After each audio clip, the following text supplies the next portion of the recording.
So you shouldn't have to record your end, Colby. Cool. I've just been capturing it from StreamYard, and it's been working out. So That's the only awesome. the only thing would be like if my Wi-Fi goes out or something like that. But if it does, I'll just send you another link, and we'll start a new session. So it's fine. Cool. Pick up where we left off, kind of. All right, man. So you don't have any questions. You've done this before. You know what's up. I know what's up, bro. That's right. That's right. All right, just give me like 5 or 10 seconds of silence. I'll come in. I'll do an intro, and then we'll get going. Okay. Yes, sir.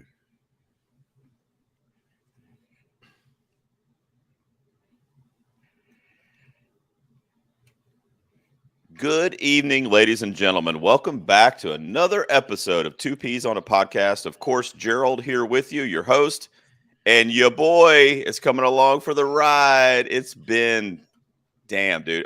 Kolby Mac's here. It's been like 2 years, probably, right, since you came on. We did It's been way too African American films. That was like Yeah. a couple years ago. It's been a long time, man. I remember when I first started listening, there was like a second P, like it was always on the podcast. I know. Now I have to go out and find my peas out.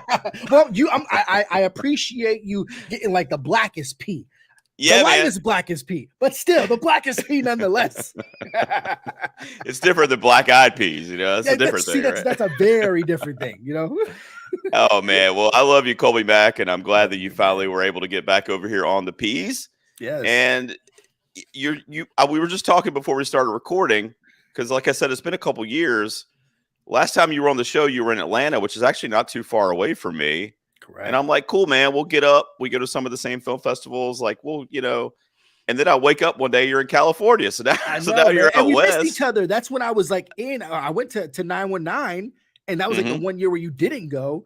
That's But right. You got a chance to meet Shama, which was great, right? Yep. But yeah, I moved out to Cali back in September, and I've spent as much time outside of Cali as in it, and it's been cool. Like the important thing of being like a divorced single dad was trying to establish a sense of like consistency. Like one, I got to keep working, you know. Thank God for my almost 100% remote job to kind of do my thing, but they've been really gracious with my time to let me explore my creative pursuits. And you know, I've been doing my thing, man. I've been blessed to take advantage of the access and the opportunity that's out here in California, and really leverage it, you know, join a couple of organizations. And I think 2023 has a lot of things in store. I mean, look at this. I'm back on the peas after a couple of years. Like, I know, man. I love it, man. I love following you on Twitter or whatever it is. And I was texting you the other night because I'm sitting there in the bed watching the HCA awards out there in Hollywood a couple weeks ago with my son, who's 9, who's, you know, really starting to take an interest in movies. And I'm like, oh my God, dude, that's my boy. That's my friend Kolby. He's giving away an award. He met Brendan Fraser. That's my guy. Man, it was such. And my son's like, you know him? I'm like, yeah. I had to like prove to him that we know each other, you know?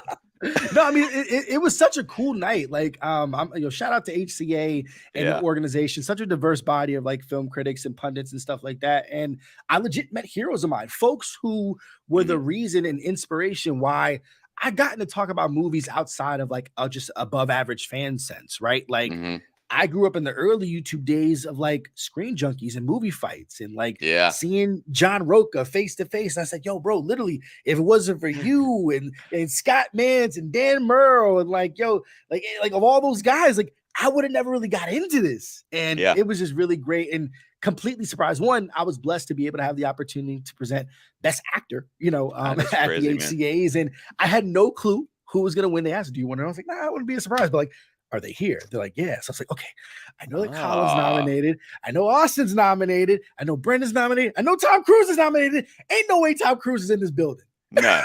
I would have lost my mind. Don't get me wrong. Like Brendan Fraser, that was when I saw it. That was awesome. I said, oh. And then he rises up. He comes up on the stage, looks me directly in my eyes, says, Kolby, I just want to thank you for this honor. I said, bro. Oh, man. In my mind, I'm like, I voted for Austin, but like, still, you were so great. Encino Man, bro. Encino Man. Airheads, The Mummy, Bedazzled, man. Like top 5 Brendan Fraser movies, just off the top of the dome. Like, oh, we could do that. Yeah, we could George do that. of the Jungle. Like, no, that's great, man. And you killed it. Yeah. You did a great job. Thank you, brother. I was really proud of you, man. It was awesome to see you up there. And I love to see the things you're doing too, man. It's great. So, Brendan Fraser aside, we're talking a different actor tonight. Yeah, a And I different wanted to 90s ask icon. I wanted to ask you a little bit about it. And of course, we do a top 5 show here. So, any first time listeners, we're going to be counting down our top 5. And of course, we got to do movies because Kolby's here. Oh, yeah. And I shot Kolby a message a few weeks ago. I said, "Hey, man, let's get you back on the show. Here's some topics that we could do." And you kind of threw this one out there. Now, there's an interesting kind of twist on it, but why don't you real quick tell everybody what the countdown is today? Yeah, today we are doing top 5 Keanu Reeves performances. And of course, Keanu Reeves is back inside pop culture at the movie theater.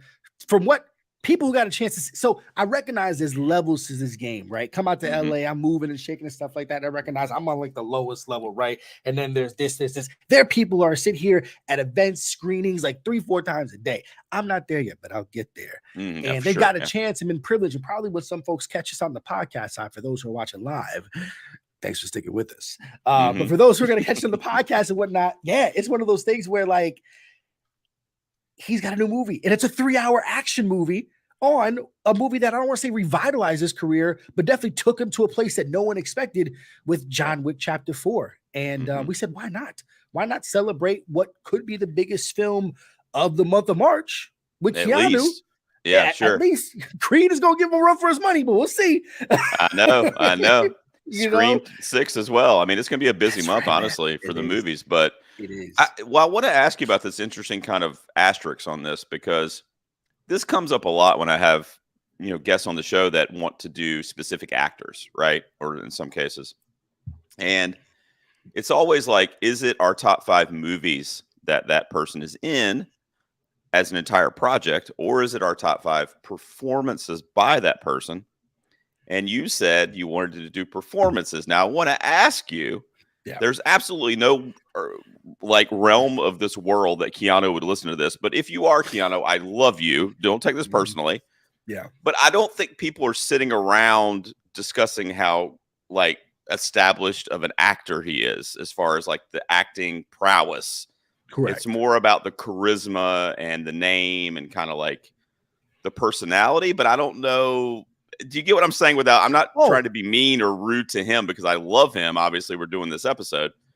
But do you know what I'm saying? They're not like sitting around talking about him like they talk about Leo or any of these. He's not a thespian, but he's a really interesting movie star. And I think when you focus on performance, it can broaden up the conversation, because there are some things that are really unexpected. I think most recently in the past 5 years, and this doesn't I would be crazy if this makes any of our top 5s, but like there's a guest starring role that he had, right, in a really popular Netflix movie called Always Be My Maybe. Yep. And a lot of people were so impressed because they saw a little bit of a different side. Yo, he had a really good cameo as like a haystack, right?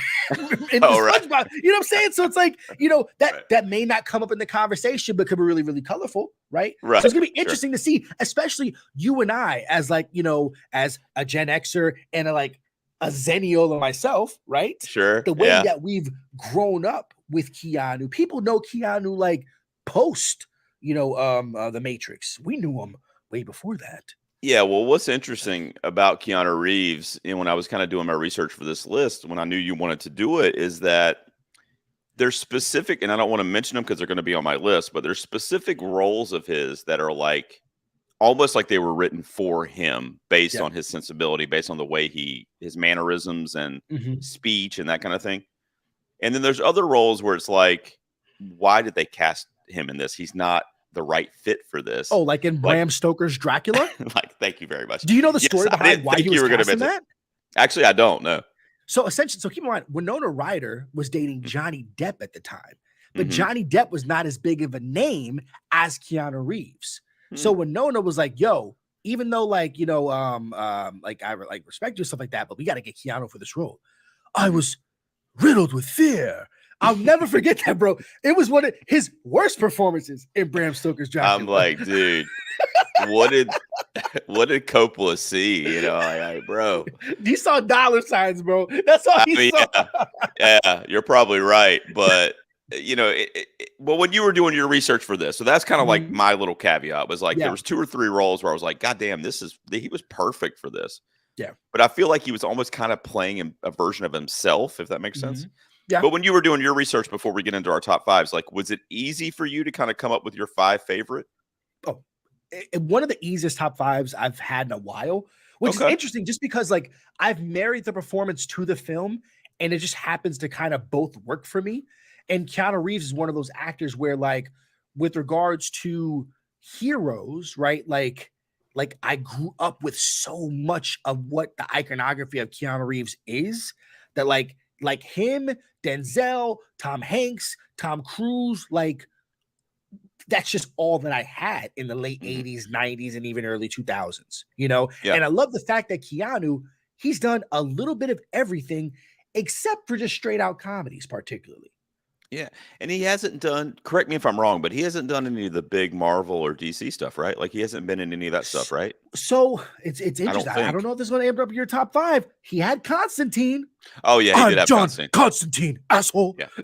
Yeah, you're right, you're right. That Yeah. was like a weird, like that was DC before cinematic It universes. was like a thing, right, yeah.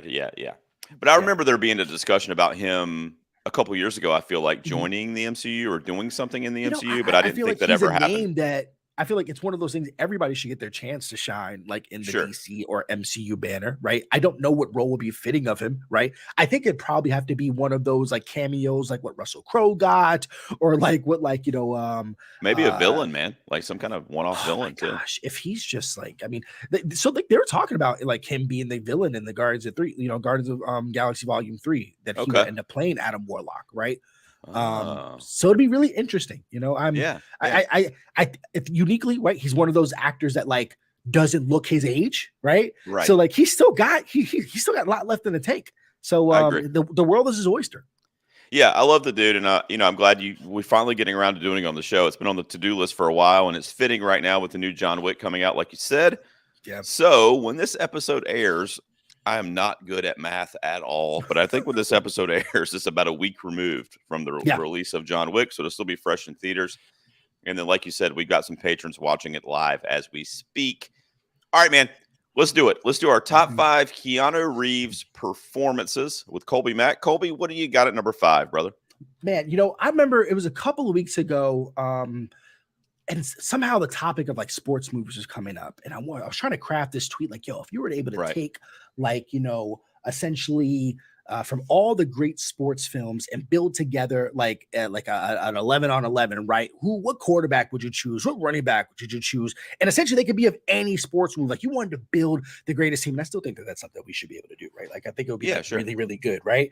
So I think in this instance, if I could be able to have somebody as like my go-to quarterback, right? Essentially, it would have to be Keanu Reeves inside of the replacements as Shane Falco. Yeah, dude. Which, if you ever want to imagine Keanu, like if anybody could play Tom Brady, it's pretty much what Keanu Reeves is doing as Shane Falco in the replacements.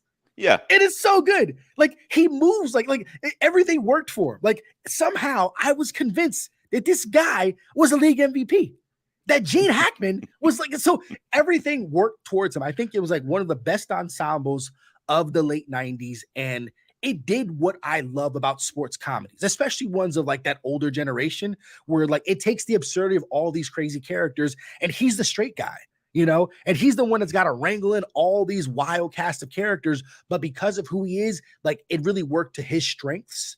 And man, it was so good. Yeah, I agree, man. It's my number 6. It's right outside my top 5.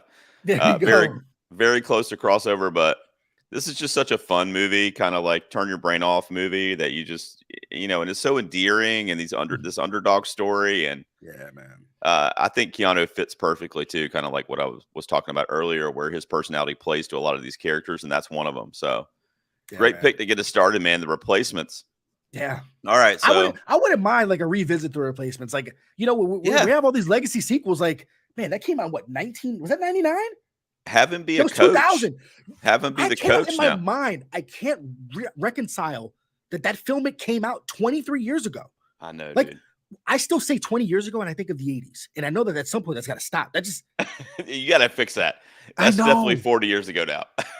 Oh my God, I'm almost 40. Lord. Oh man, that's all right. You got me beat, brother. I'll be 48 this year. When I get to 50, I might just end it. I don't know. All right, man. So nice way to get us started with the replacements. My number 5 now, people might, let's not get the mob out quite yet, guys. I'm going to try to explain myself as I go through my top 5 here.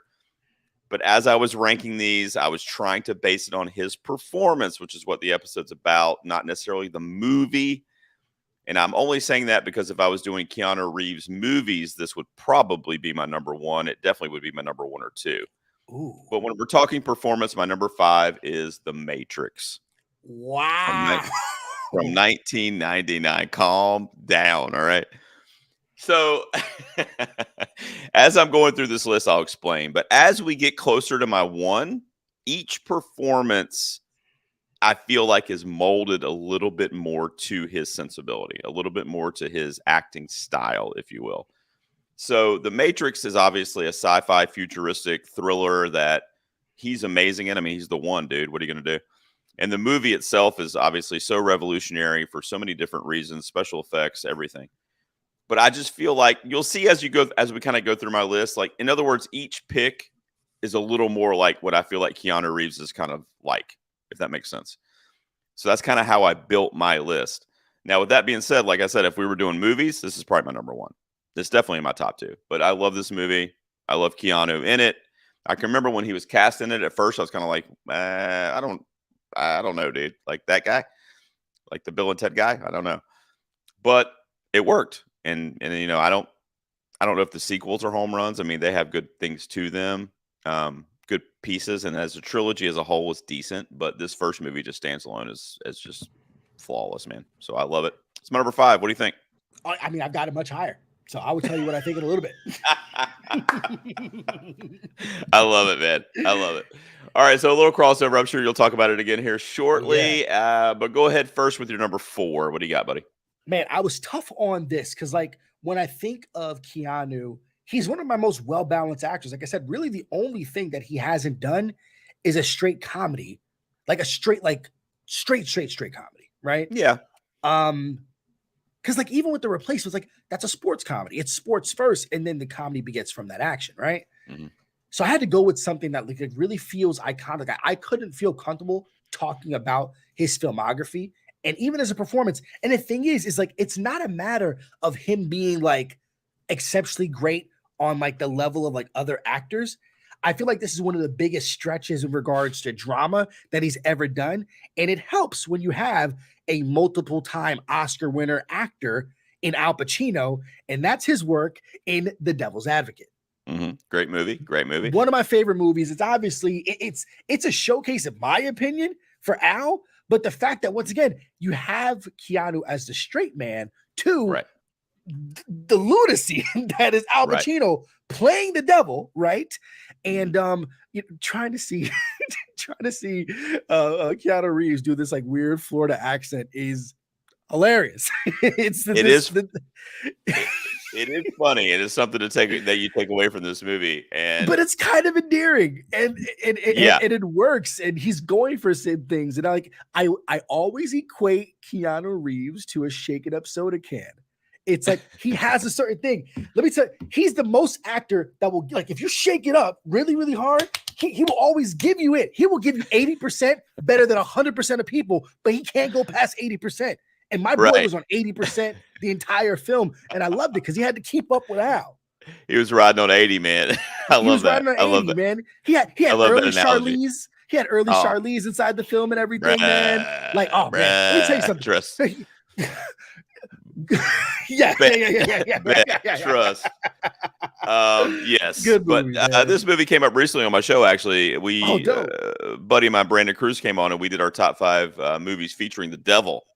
And this movie came up. It was on my list, and I love it. It was kind of like one of those kind of like guilty pleasure movies because it's just so fucking weird and like, you know, I mean, technically it's great, and I feel like you kind of like what you said. I feel like Al Pacino really jumps out. And Charlize for possibly different reasons, but but yeah, Keanu is very memorable in The Devil's Advocate. So that's your number 4, man. Good pick. Look, dude, I don't know if there's any role, you know, Neo, yes, which I've already mentioned, but I don't know. This is what started it for the guy, and it's basically him as a teenager. Ted Logan in Bill and Ted's Excellent Adventure. is my number 4 from 1989. Okay. Yeah, 1989. I just love, I mean, it's a historical film, so it's got the Mhm. cool little history elements That built is very into it. interesting. You call it a historical film. I don't think that Yeah, most people would ever refer to it as like, if we want to really understand the I know. fabric of like American history or global history, Bill and Ted's Excellent Adventure or Bogus Journey. I haven't watched this the Legacy sequel. I haven't, but I need to. It's good. It's good. It's It not. I is don't enjoy it as well as the originals, but it's good. okay. It was nostalgic to be revisited, but you have the American history stuff built in there. Yeah, Obviously, the sci-fi stuff. Obviously, the comedy. And this is a role that was catered to him. And like I said, as yeah, my list goes on, I feel like it gets closer and closer and closer to being like 100% Keanu. And we're getting there. And number 4 for me is Bill and Ted's Excellent Adventure. It's an 80s movie. I'm an 80s junkie. And, yeah. he just had, you could just tell he was having so much fun in this movie too. And I feel like it's just an iconic role for him. You're It a fan really of is. the original from 89? Oh, absolutely. I mean, I had more of an affinity to Bogus Journey, right? Okay. What was the little space creature? I can't remember. It was such a weird movie. Like there were some like really visually distinct things that were going on in Bogus Journey. Can't remember. Rufus is fucking iconic though. He is like George Carlin, man. That guy, man. And that was like, yeah. So I grew up on like the before George Carlin like started like really railing at like the outside, like get off my lawn. But he was like George Carlin his peak. Like, yeah, I loved it, man. It was so cool, man. That was that guy. But the movie's so fun, and like I love the fact like the chemistry that he and then oh my god, what was it Alex? No, Alex Winter, Winters. Yeah, Alex Winters. Like they were just good. They were just so good. Good together. It's crazy how different their careers went. I know. Yeah, it's crazy. But and when they got back together in the most recent iteration that you mentioned, I mean, it was cool to see them back together. It was like they never left, And I know they're lifelong friends, and they've remained friends since the 80s. But it's cool to see them back on screen together for sure. But Excellent Adventure is my number 4, man. So we're over to you for your 3, Kolby. What do you got? See, I just love the fact that we've already gone through 4 movies, and it's just like so, like just so different. Sports movies, yeah. We got this drama, we got like the film history. You know what? Yeah, man. So there was a time where Keanu Reeves was the heartthrob, right? Mm-hmm. And Keanu, as one of like, once again, it can only give you 80%. And when it gets to romance films, he did the best that he could, but there is nothing better like Sweet November. Now, implicit bias. I'm a November baby. Sweet November is one of my favorite romance films of all time. Wow. The chemistry that he has with Charlize, once again, right, is just like, it just works. And once again, it's because he is the straight guy. Like the work that's being done is not on him. It's all on Charlize in this film. And he's going along with it. And he's the perfect audience avatar. He's what carries us along. And it was such an endearing role. Like, I think it's one of the films that I go back to like as a drama teacher, and like I'm studying him and like, wow, I can see him really trying to find the moments, find the beats. And I think that this is one of the best dramatic works that he's done. That's why I had this performance edged out slightly over what he had in The Devil's Advocate. And of course, he's grown as a man, grown as an actor, and he's got a little bit more room to be able to do his thing. Yeah. Hey, I got a confession, man. I've never seen this. Man, let me tell you something. And I'm a November baby as well. The Lake House was close. Was close. That's a good one. November, man. So essentially it's about a woman who is terminal. And she has very short, just serendipitous romps with men as she tries to navigate the end of her life. And this is her November. Okay. And it's just like I love grand, romantic, serendipitous like romances, and this that was it for me. So highly recommend that you watch it. It's a beautiful film. All right, I'll have to check it out. I mean, I've heard of it, and I can kind of picture images in the poster and stuff in my mind, but I never saw it. And okay, good pick. So Sweet November. I'm also a November baby, so that's cool. I didn't. Hey, November what?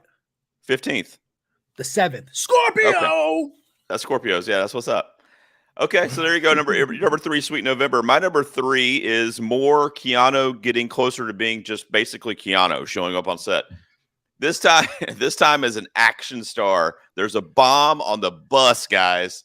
Man, oh 1994 man. Speed is my number 3. I absolutely, Awesome. this is the rewatchability on this movie is like, Yeah. it's like Die Hard for me. I mean, it's like I could literally watch it every week for the rest of my life and not get tired of it.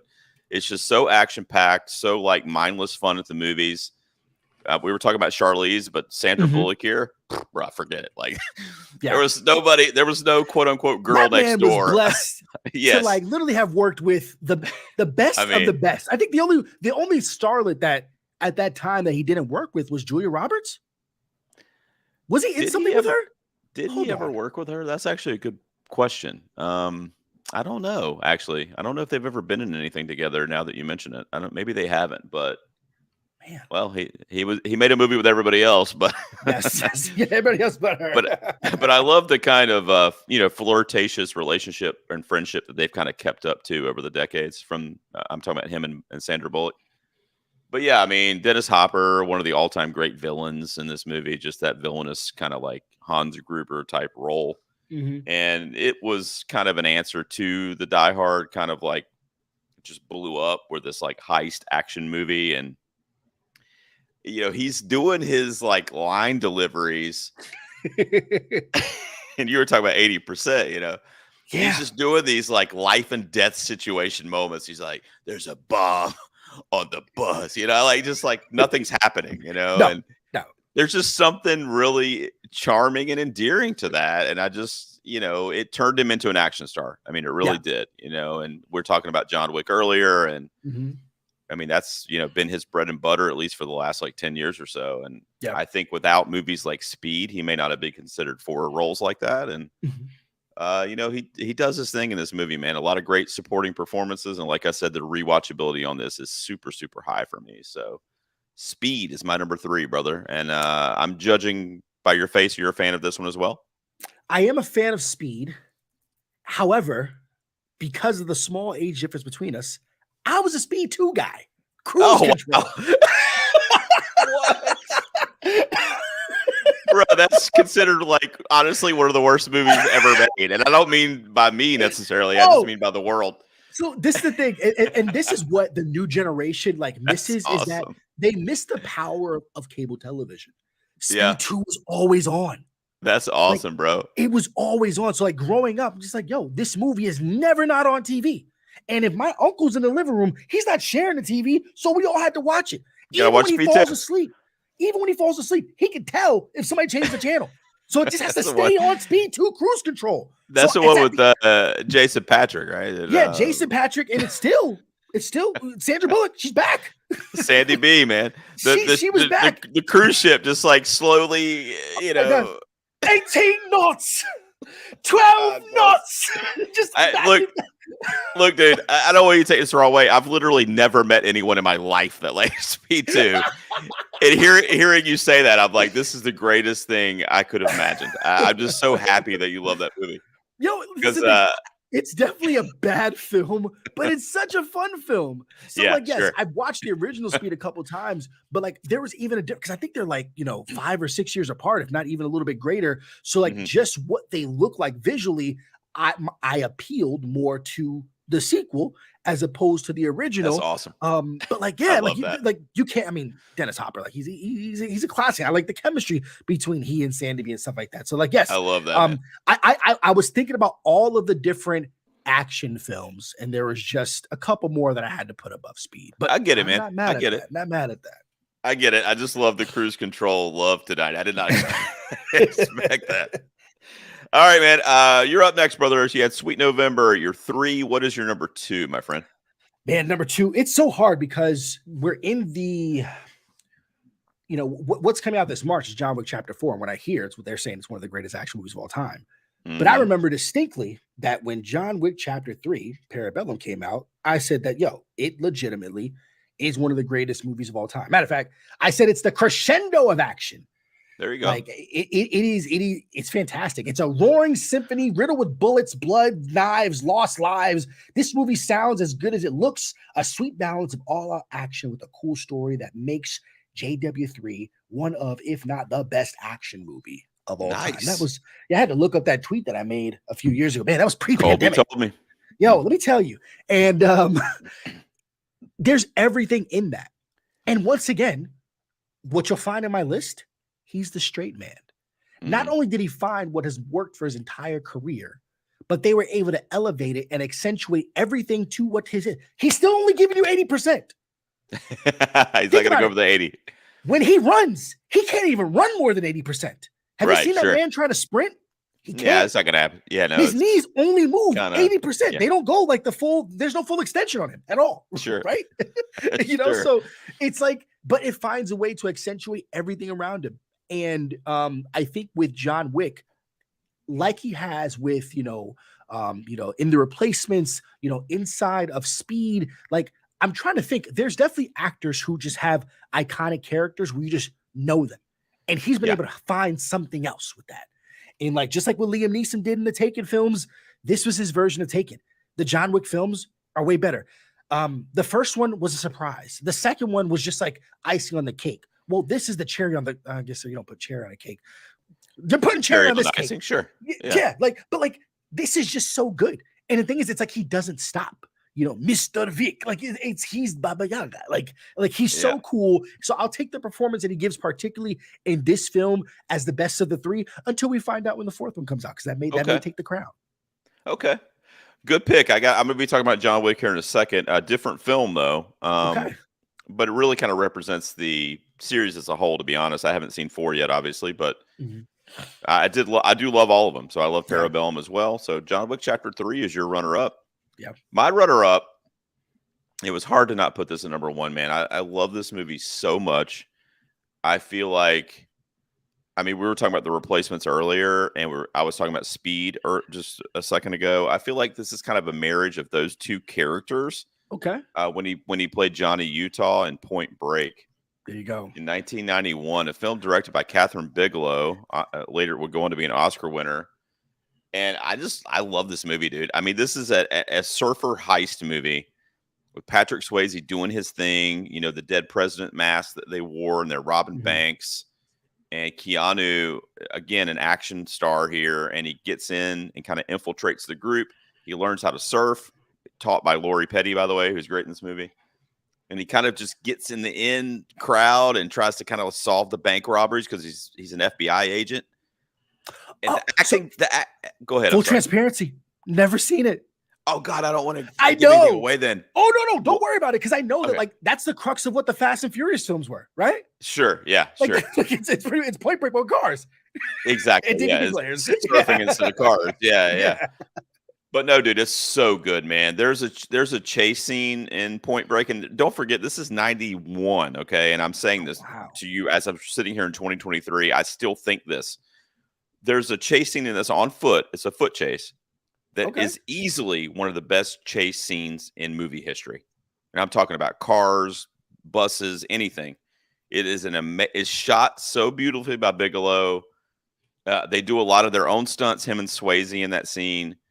Keanu actually got injured. You would know if you'd seen it, but there's a scene where he falls off of this embankment or whatever on the interstate, and he actually did, and he had rolled his ankle, and they couldn't film for a couple days because of it. Jeez.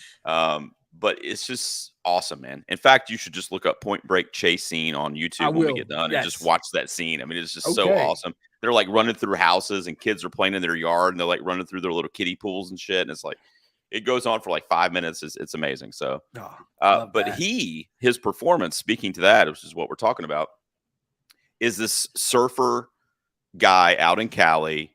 So it's kind of like how his dialect already was. He already kind of talks like that. He has the look, obviously.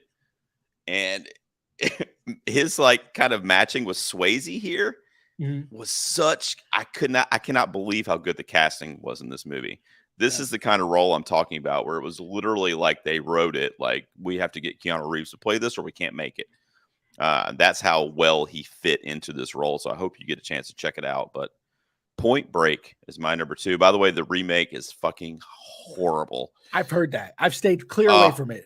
So I think that there's a lot of the films in the 70s, 80s, and 90s that I missed, that I guess are the like legacy films. Like, yo, you got to watch. This is a part of like Americana filmmaking, right?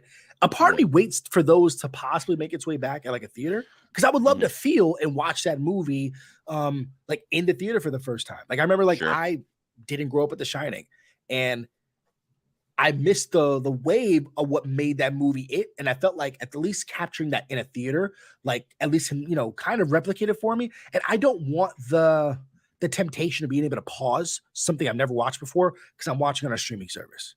Got it. Like I really would like, that's a film that I hope is like just being celebrated someplace like we are going to bring back in theaters for one night only. Speed for one night only. Like it should be, you know? Yeah, they should. I mean, it's good. And you can see the early, I don't know if you're a Catherine Bigelow fan too, but you know, you could see the early kind of like and stuff like that. Yeah. Yeah, dude. You could see the early kind of signs of a really beautiful filmmaker too. Great director. And I love this movie. Also, Gary Busey plays his FBI partner, and probably Gary Busey's best role. And I'm not even get out of here. He's so funny in this movie. Anthony Kiedis and Flea are in it. They play part of this like drug gang in the movie. So yeah, you got to check it out, man. Point Break is a classic. I love it. It's definitely one of my favorite films of the 90s. Shortly too. Okay. Oh yeah, you got to check that out, dude. It's so good. Cool. So there we go. Oh, by the way, rest in peace, Tom Sizemore, who's also in Point Break. That's right. Great role for him too in this movie. I wanted to mention that real quick. So we're up to our number ones, Kolby Mac. Yeah. Let's see, man. I'm kind of trying to. I don't know, dude. I don't know if I could guess yours, to be honest. Well, yeah, I think I already said it, right? Yeah, you said it. It would be so hard because it's one of those films that it didn't reinvent cinema. I think it just changed the game for sci-fi films, and really just it was one of those things where we embraced film very differently in Y2K, and what we got in The Matrix just like changed the game, you know. And having Keanu be a part of that in a role that not only accentuated his just natural acting style, but like also allowed him to like get like really like kind of like intrusive. Like this felt, there's something about it that felt very deep for him, even though there wasn't much called for this character, but it just works. Like I think he has like a natural like physical sensibility where he feels like an everyman. Like he doesn't feel like a hulking monster. He doesn't feel like, you know, like he was not John Wick then, you know? So Neo felt like one of us. You know, that's what the whole story was, you know, but then he was something greater. And like, it really did work. And I mean, there's just so much iconic stuff. And like, I think what I'll give credit to Keanu Reeves, what he cannot deliver emotionally, he will deliver with a physical performance. And I think that's where he is one of the best in Hollywood still doing it. Right. Yeah, I think, to piggyback on what you're saying, and I didn't mention when it came up on my list, you know, I think what's cool about Neo and the Matrix too is that he does have that everyman quality. You're right. Like he does kind of, especially like in the first act of the film when he's kind of fumbling through the world that he lives in, not knowing he's in the Matrix or suspecting he is, but we don't really know what's going on yet. And he's, you know, just kind of down on his luck, and he's doing these computer hacks, and like, I don't know, you get a sense like, oh, this guy, you know, we could live next door to this dude, you know, it could be a friend of ours that we work at the bar with or whatever, you know. So that's a good point, actually. And he nails that. I think other actors, especially if they had cast somebody that was like well known at the time, may not have been able to pull that off. So I agree with you. Well, think about it. This was supposed to be Will Smith. That's the craziest thing. How different of a movie I forgot about that. We would interpret it that was supposed to be Will Smith. You know? I forgot about that, actually. That's crazy. Will Smith is not, he's not your everyman. He's too damn good looking. Like he's the Adonis. Like it's like, especially everything that he had going on and stuff like that. Like, the movies would have been very, very different. So like, it's a skill that he has in how he presents himself that you can attribute just to Keanu, you know? And it's a great role. I think he delivers a fantastic performance, and the natural chemistry that he has, you know, with Trinity, the fight scene that he has, you know, with Morpheus, you know, like it is so good. I know karate. Like, come right. on, Right. It is so good. It's so good, man. So iconic. Yeah, I love it, man. Great pick. So a little crossover there, a little far apart, but that's fine. I tried to have this sensibility in my list, and my number one is, you kind of already talked about John Wick, but it's the first one. The original John Wick is my number one. it really is a representation of this entire series, though, including number 4, which I haven't seen yet, but I assume is going to, at a minimum, be decent. Yeah.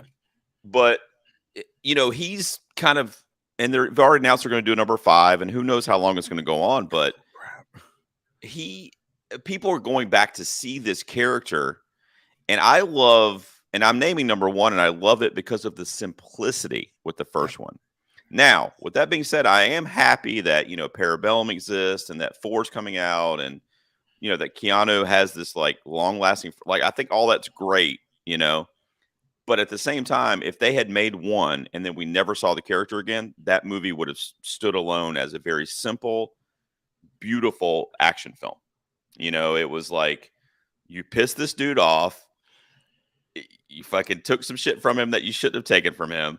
Mm-hmm. You broke his heart. So he came out of retirement and he fucked up everybody in the movie. The end. Yes. And it would have just been a great revenge movie, and it would have stood on his own as one of the greats ever, in my opinion.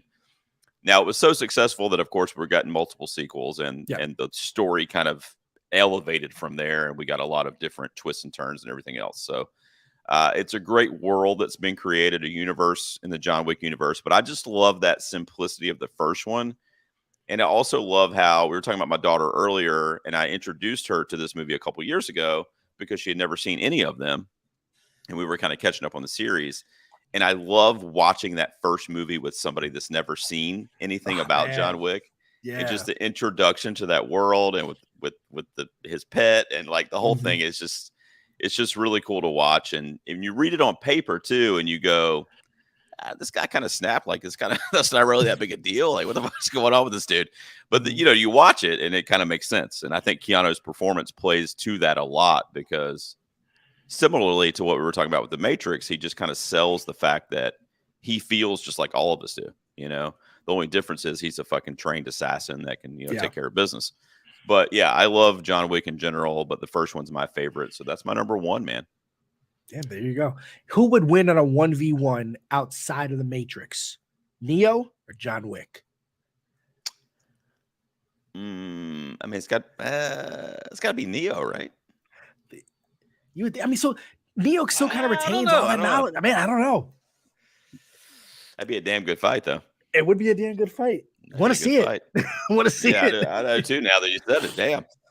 All right, so there we go. Kolby Mac, our top 5 Keanu Reeves performances. And I tell you, man, we only had, I mean, if you count John Wick and The Matrix, we had 2 crossovers. So a lot of performance. I thought we would have more crossover, to be honest, because I feel like the guy, when you're talking performances, I don't know. I just feel like the pool's not that deep, but I guess it is. I mean, the guy's doing his thing, so. Yeah, I mean, the Keanu physical Reeves is still a performance, man. He's an interesting performer. I agree. Like he's one of the greats, and I don't think that he's slowing down. Like I said, we'll see him in a cape somehow. I don't know on which side, but I mean, where do you embrace it? I got some interesting on my honorable mentions too. Yeah. But we're gonna do that when we come back from break. Let's take a quick break, Kolby. When we come back, we will remind everybody what we had in our top 5. We'll give some honorables, and then we will shout out the fans online too. They had a couple Keanu Reeves performances they wanted to mention as well. So sit tight, guys. We will be right back. All right, man. You good over there? Yes, sir. All right, brother. I'll come back in here in a few seconds. Mm-hmm.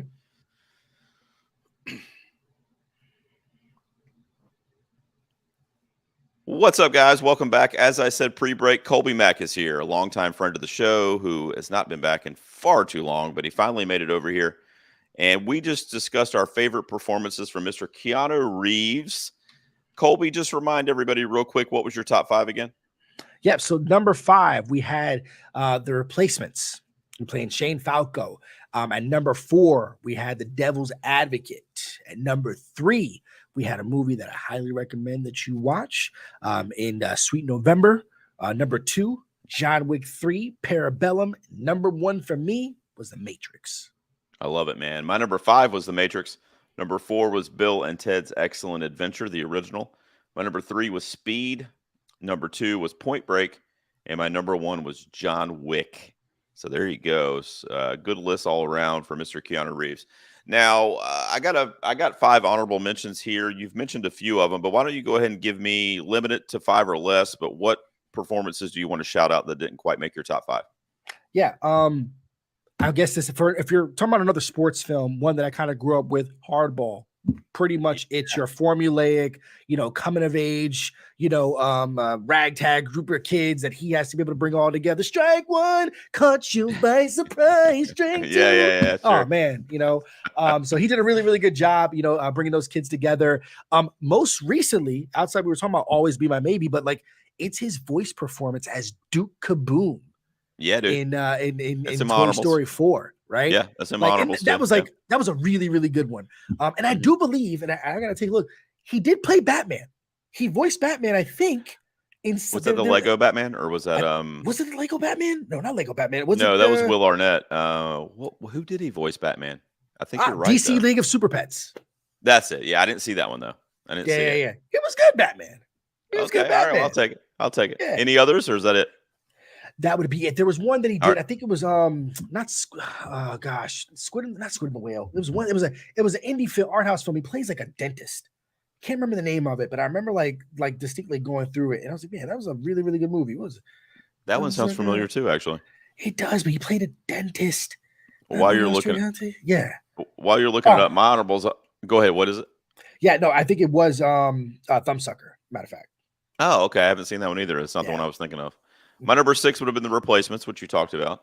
Okay. My number 7 would have been a movie called Something's Gotta Give. You ever see that one? Something's Gotta Give. Why does that sound like a... That's a rom-com. So that's Diane Keaton and Jack Nicholson. Going through a divorce. Yeah, they're going through a divorce, and Diane Keaton's dating the younger guy portrayed by Keanu Reeves. So Jack Nicholson hates him, and Keanu is so charismatic, and we all love him. The audience loves him because he's so nice and good to her, and they have this kind of like him and Jack have this love-hate thing going on. My number 8 would have been The Devil's Advocate. My number 9 would have been Always Be My Maybe. I feel like that's one of the better cameos. I feel like it's one of the better cameos of the last 10 years or so. It's just so good in that scene, Absolutely. And then you mentioned Duke Kaboom from Toy Story 4 would be my number 10. So there you go. Kolby, to wrap up every episode, I head over to social media to see what the fans had to say. We open up the old suggestion box over there. So I just said, what are your favorite Keanu Reeves performances? And here's what we got. Marshall, friend of the show, says John Wick ×4. So there we go. And then he says, in all seriousness, he was also great in the Matrix series, 47 Ronin, The Devil's Advocate, and Point Break. Let's see. Mario says Johnny Utah from Point Break. You got to see that one, Kolby. I'm putting that on your homework. I'm putting that, yes. Pointing that in your homework list. Dan Brennick from Netflix and Spill. You know that guy. He said, Always Be My Baby. He said that was a bad movie, but he was a bright spot. And Lindsay Dunn agreed with him on that. Let's see. Brett, friend of mine and patron of the show, says Constantine. There you go. He also says Speed, The Devil's Advocate, and Toy Story 4. Josh Ragland, patron and friend of the show, says Parenthood, which I didn't know he was in that. Is he in that? Wow, I didn't know that. Unless maybe was that the remake? Maybe I don't know. I have to look that up because I didn't even realize he was in that. And he also says Matrix and Point Break. Let's see. Michelle, patron of the show, says Bill and Ted, and she also says Parenthood. So I guess he was in it. Okay. Wow, I gotta look that up.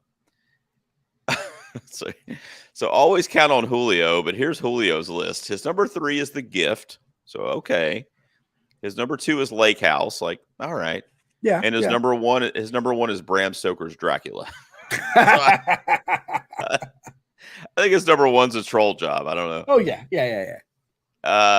Jared Taylor, patron and friend of the show, says My Own Private Idaho.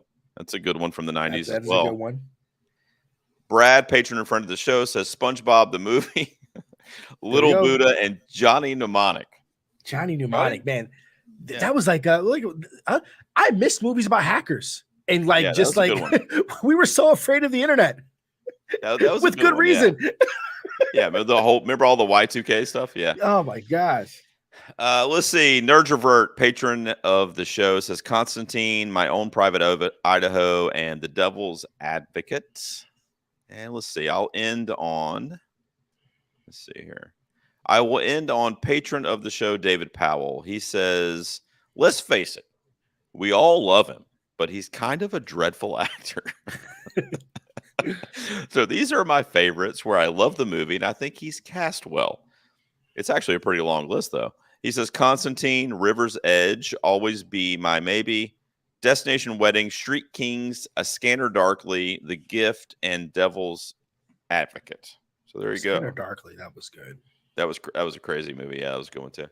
So there you go. Thank you guys so much for the feedback. If I didn't get to yours, I'm sorry. And thank you to Mr. Keanu Reeves for a very layered career to where we were able. I mean, because we did match up on a whole lot, and even the fans had some different picks there that we didn't bring up tonight. So, like you said, the guy is an interesting actor, and he is a performer. He's so charismatic and charming, and I feel like he could do this forever, and he probably will. So, yes.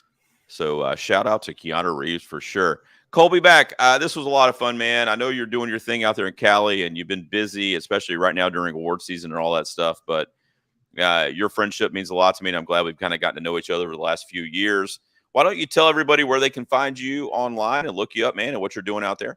Yeah, man, always appreciate the invite. Anytime you need me, I am down to rock the mic with you. If y'all want to rock the mic with me, you can follow your boy. I'm on all the socials at Kolby Told Me.